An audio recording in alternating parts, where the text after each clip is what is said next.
Why will we never fly to Mars? Hello everyone, today I will tell you why we will never fly to Mars and other planets. Enjoy watching the world of stories with you. Why we will not be able to fly to any planet except the Moon.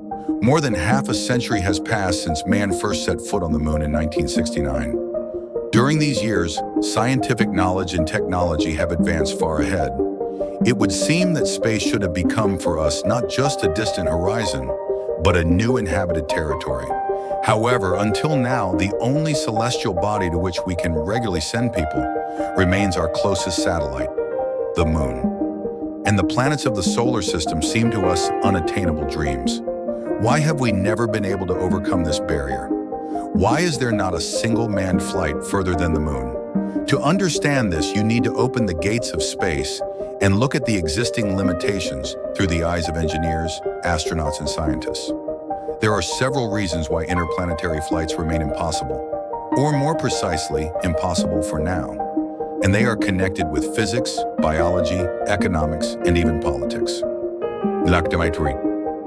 Distances and time. Man's first enemy in space.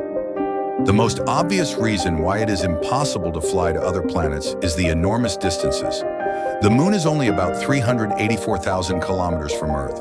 For modern rockets, this is an insignificant distance. True, even the way to the Moon took about 3 days, and that was under ideal conditions. For comparison, the closest planet to us, Mars, with a favorable location, is at a distance of 54 to 60 million kilometers.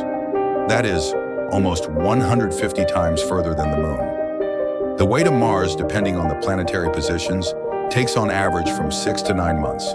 To imagine the scale, it is enough to remember. We had to spend almost 3 days to fly just to the Moon, which is within the Earth's orbit. To reach other planets, you need to spend months in a rocket capsule, surrounded by steel armor in the vacuum of space. For a year, biological and medical limitations. The human body was not originally designed for long-term space travel. Numerous studies have shown that staying in zero-gravity conditions leads to a decrease in muscle mass, weakened bones, deterioration of vision, and problems with the cardiovascular system. In addition, outer space is filled with radiation, which can cause serious DNA damage, and therefore, in the long term, increase the risk of cancer. On Earth, we are protected by a thick atmosphere and magnetic field, which reflect dangerous radiation and solar storms. In space, there is no such protection, and the radiation level is tens of times higher, especially outside the Earth's magnetic field, for example, on the way to Mars or Venus. Such travel requires completely new methods of protection, shielding, medical intervention, cybernetic means, and all this is still at the experimental stage. Technical difficulties of flights to other planets. Flights to other planets require much more complex and powerful transport than flights to the Moon. The ship must be designed for months of autonomous flight, withstand extreme temperature changes and unpredictable space conditions. Its life support systems must operate without failure, providing air, water, food, and waste removal. Another serious problem is the need for precise navigation and braking near the target planet. The Moon is a small, celestial object, but it was possible to get there and return with a relatively small expenditure of fuel. This was approximately how it was implemented in the Apollo missions. But on Mars, the ship must be guaranteed to slow down so as not to fly past, and the fuel for braking will almost several times increase the mass of the rocket. This requires the use of new types of engines and materials, which are still under development.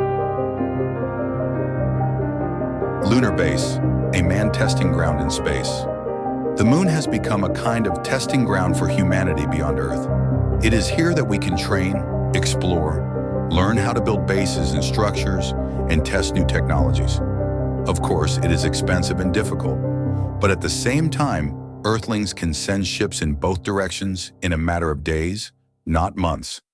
And the safety of the crew in space is much higher. However, on Mars or other planets, there is no such safety margin.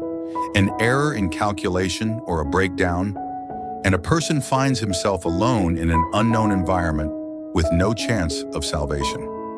Therefore, the development of the Moon is a kind of stepping stone to further missions. but for now it is the most realistic and safe platform for manned space expeditions.